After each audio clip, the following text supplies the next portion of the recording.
What's up, guys, gals, everything in between? Josh here, and yesterday, I believe, Season 2 of Dauntless is upon us, which means a new Battle Pass and some updated changes. We're going to go over some of the patch notes in this video, but not all of them because most of them are just bug fixes, but I'm going to go over a couple of the big changes that we've seen to some gameplay and stuff, and then of course we are going to cover the changes to the Battle Pass in Season 2. First things first, the Battle Pass has changed a little bit since the first one. The most notable change is that the season is actually going to be longer this time.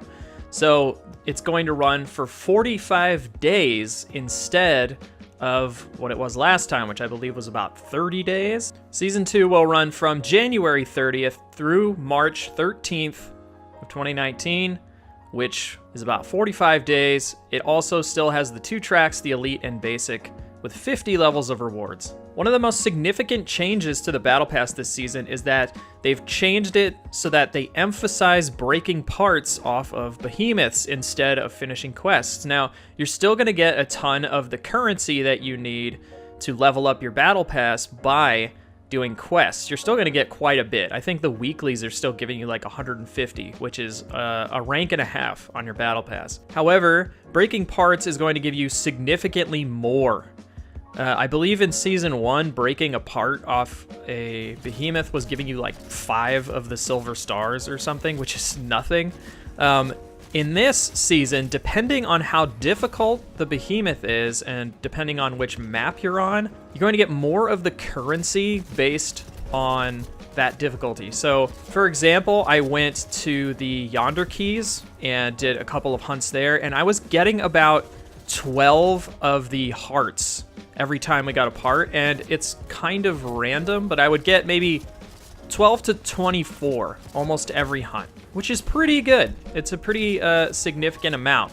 However, I went back to the original first island, I can't remember the name of it, to do some expeditions for a quest that I was doing, and I ended up breaking parts there, and I was only getting about 6, and there weren't as much.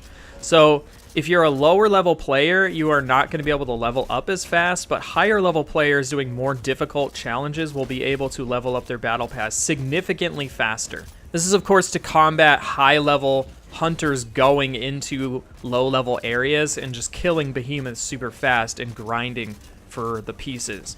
Instead, you're just going to be pushed to doing your normal endgame content or wherever you are on the quest line, and you're going to be rewarded for that. It's not really clear which part you need to break on each behemoth. Let me know in the comments if there actually is.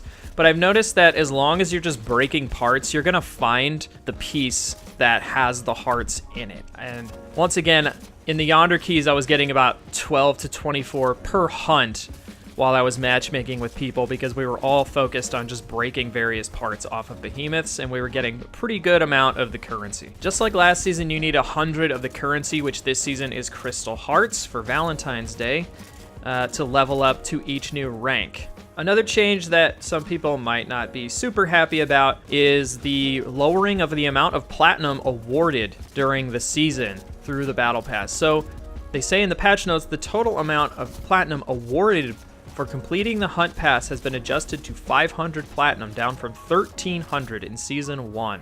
So this means that you can't just get all of your money back, unfortunately, which I think is sort of the way it works in Fortnite, but I can see some people being upset with this, but there's always room for change. If enough people complain, they might up the amount. I would like to see it go up to about 750. I wouldn't mind that.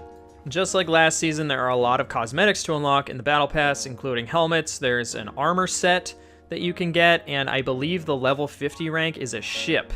Now, unfortunately, I can't really show you a lot of these things because Dauntless doesn't really have a good way to preview things that are in the Battle Pass, at least in a nice looking way. You can kind of see them, but I tried to go look at the ship, and it doesn't really show it to you, which is something I'd kind of like to see changed. I'd like to see a way for me to click on an emote that's on track on a battle pass and let me see what it's going to look like when my character uses it. And the same goes for armor sets and ships and banners and all that good stuff. But enough about the battle pass. Let's talk about a couple of the changes that have come in Season 2.